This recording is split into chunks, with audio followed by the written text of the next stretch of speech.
پلەی دووەممان ئاشکراکەین. پلەی دووەممان رێکارە لە هەڵەبجەوە.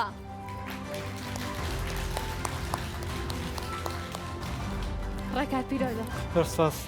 ئاگام لێ بوو کە پرسیارەکانی ئەنووسی جارجار لەسەر وەرەقەکە وەڵامەکەم ئەبینی کە چی ئەنووسیم بود ئەو وەڵامی ڕاستە وەڵامی هەڵەیە جارجار کە ئەی بردە ئاوای کرد یەس وەڵامی تر لە هەنێ پرسیارە لەبەر کات بەڕ فریانەکەوتی.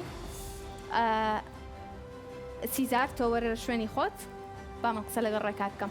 هەستی چۆنەکەی تر تەواو بوو توانی و پلەی دووەم بەدەست بێنی. بەڕاستی هەستێکی زۆر خۆشەکە من وەکو نوێنەری پارێزگای هەڵەبجە توانیم پلەی دووەم لە سەراسیترینی کوردستان بەدەست بێنین لە پێشبڕکێی بیرکاریە و زۆر سوپاس هێزگار ڕوانگەشەم کە ئەم هەلی بۆ ئێمە ڕەخساند و زۆر سوپاسی بەشەکەم کە پێشکار زۆر سپاس بۆ تۆش پیرۆزە لە تۆ و لە هەموو هەڵەبجەش فەرموو بۆ شوێنی خۆ.